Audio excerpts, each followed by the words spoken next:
Hey, what's up you guys? It's Abby back with another video, and today I'm going to be sharing something that is very personal to me and I'm kind of nervous about it, but the reason that I'm doing this is in hopes of sharing my story with other people that are going through similar things. So I'm sure you already read the title. Today I'm going to be telling you how I was diagnosed with ADHD at the age of 28. Now, if you're not familiar with ADHD, it stands for Attention Deficit Hyperactivity Disorder. And here's the definition. ADHD is a chronic condition including hyperactivity, distractibility, and impulsiveness. ADHD often begins in childhood, but it can persist into adulthood, like in my case. It may contribute to low self-esteem, trouble with relationships, and difficulty at work or school. And treatments for ADHD usually involve therapy and or medication. They work better in combination with each other, so therapy and medication.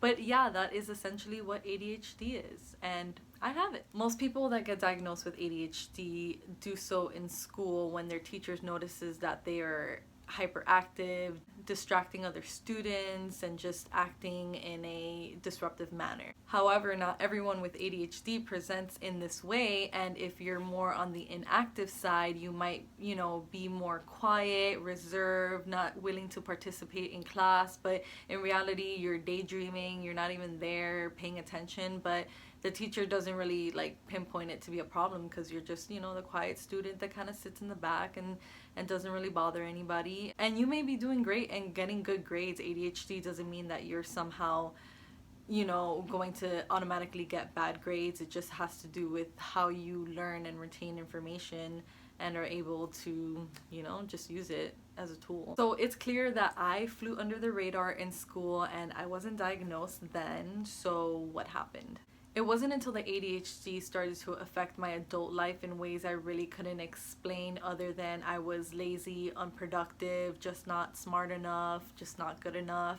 And this is a conflicting thought for me because when I was in school, I was a gifted kid and I was in gifted classes. So, I was smart then and not now. It's just, you start to think, why is life so much easier for everyone else, getting their laundry done, juggling work and school and kids and X, Y, and Z, and for me, I'm just overwhelmed even thinking about it. But it has become increasingly common for people to be diagnosed later in life, especially women, but even men. People are being diagnosed at this point in their 70s, had no idea their whole entire life that this disorder existed in their life, was affecting their life until they went to a doctor, talked about their symptoms, and were told, hey, I think you have this. So again, I just wanted to make this video to share my story and hopefully bring awareness to this disorder that I feel like is a lot more common than people think or the statistics show, just because a lot of people are going undiagnosed. I hope you guys enjoy this video. I really hope to make more content like this in the future, and yeah, let's just go ahead and get started. So when I was younger, I was in gifted classes from elementary all the way into high school. And that title sort of gives you a sense of security. Well, I'm gifted. I guess that must mean I'm smart. That means that, I'm going to be able to retain information better, do better on tests, and just, be a better student. But as my ADHD started to develop and I started to struggle more in these classes, I almost felt like a fraud. Like I didn't belong there because all the other kids were getting the material and I was still sitting there huh? But when it came to subjects that I liked, like art and English and TV production and drama, I excelled in those classes. I did great. And everyone does better in their classes that they like versus the ones that they don't. But the difference between my test scores or just my ability to engage in the class and just retain the information versus when it's something that I liked was just, it's night and day. It was crazy. As I graduated high school and moved my way into college, there were a lot more responsibilities that were required of me. I needed to apply for college, get into college, pick my classes, make sure my financial aid was squared away, and then I'd have to go to these classes and make sure I had the textbooks and just be very consistent without that supervision. And I feel like my ADHD really kind of came through in the worst way at this time. This translated into me not getting the best grades, me kind of skipping classes because I realized that, I could. That impulsive behavior of, well, I'm not just gonna go to class. Before I knew it, I wasn't doing the best in college, but I still managed to graduate in 6 years instead of 4, which is the standard that everybody else kind of goes by, but I felt like I was lesser than because it took me longer to finish school than everybody else. Not only that, but I was incredibly indecisive when it came to what major I wanted to study, which made me kind of sign up for classes that didn't really, meet my requirements because it was in the specialty that I was interested in at the time. And then, all these extra credits that I took for no reason were just kind of there, and they didn't help me towards graduation at all. And as I made plans to go to grad school, I realized that there were no plans to go to grad school because there was no freaking way that I was gonna get into all this debt with school loans just to go to school, have a really hard time, possibly not pass and lose out on all that money or whatever. I just didn't believe in myself and my ability to take these classes and get good grades and just get through school. I didn't want to do it anymore. I was over it. I couldn't deal with it anymore. So that fear of failure essentially got me to, well, I don't want to say got me to where I'm at now because I love where I'm at now. I'm happy where I'm at.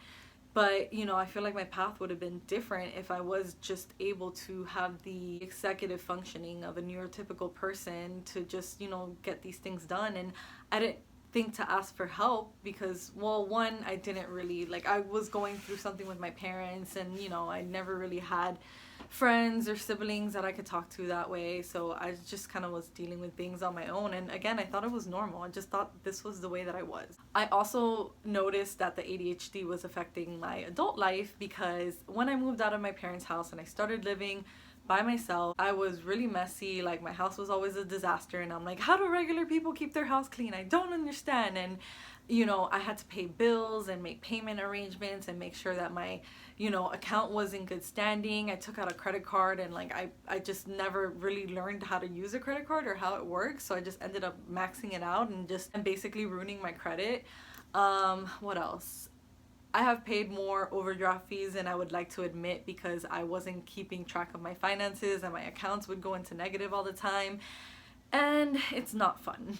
One time my electricity got shut off because I swear that I paid it, but I really didn't, so they came and cut the power off, and it was just because I had the money, I just didn't remember to pay the bill. So I was really becoming frustrated. I just thought that I sucked at adulting. I wasn't made for this. I was just inept or something because, like I said, everybody else has their shit figured out and I'm over here just treading water and hardly getting anywhere. So it wasn't until I started going to therapy and later a psychiatrist that I was able to get a diagnosis for my lifelong condition that seemed to just, be plaguing my day every single day forever and ever.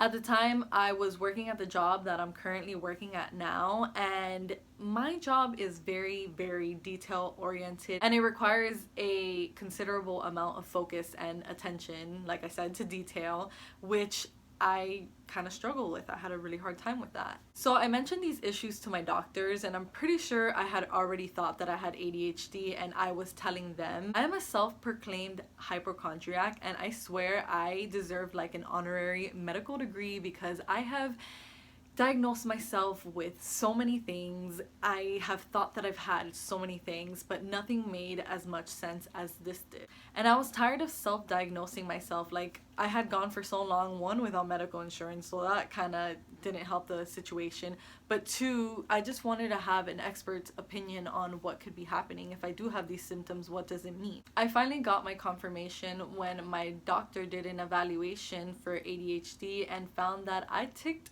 a lot of the boxes. Lack of focus, impulsiveness, restlessness, low frustration tolerance, problems following through and completing tasks, disorganization, time management concerns, aka procrastination. So I finally had my diagnosis. It wasn't just anxiety and depression. If anything, the ADHD was causing the anxiety and depression. People with ADHD have to put so much more effort in everything they do than the normal neurotypical person, just because our brains work differently, we retain information differently, we have to focus really hard on keeping our attention on a task, as boring as we find it, because we really have a hard time with emotions like boredom. Like, we can't just sit there and be bored. We need to be kind of like doing something. So people with ADHD have to put so much more effort into things versus a neurotypical normal person, just because of the way that our brains are kind of wired.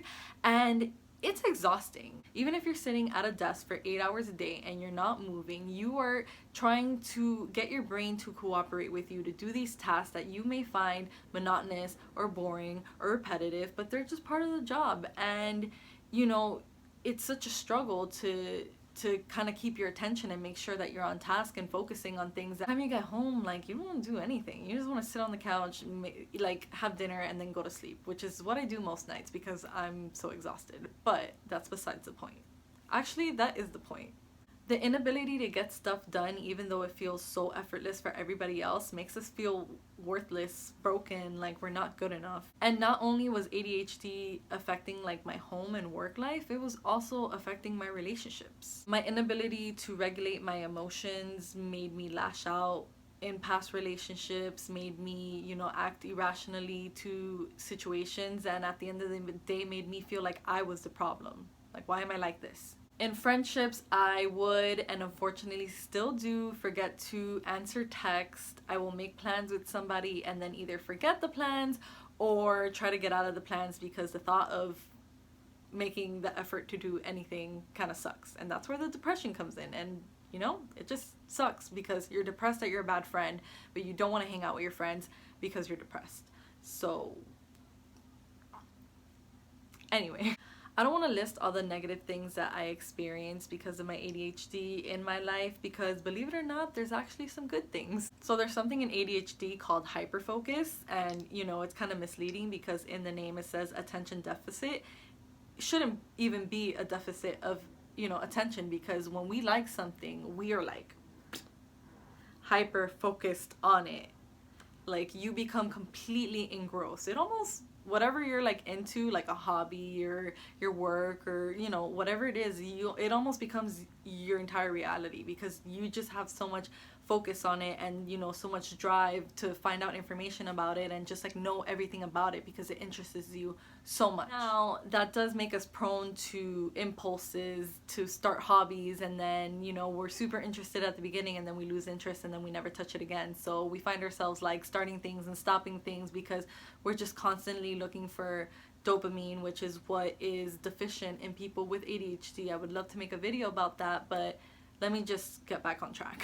I am creative. I love making like DIY crafts. I love interior design, and not to say that people with ADHD aren't creative, but our brains just work differently than the normal person. Therefore, we look at everything with a different perspective, and sometimes that just helps us be a little bit more, you know, able to think outside the box or come up with ideas or inventions. Like, it just is optimal for the way that our brains work to, you know, be creatives. So it's not all bad, but I do wish that I had found out sooner, just so I can implicate some of the strategies and tools that I do in my life now. But it would have just saved me a lot of time thinking, what's wrong with me? The answer is, there's nothing wrong with me. I have a disorder that is luckily very treatable, and it's okay.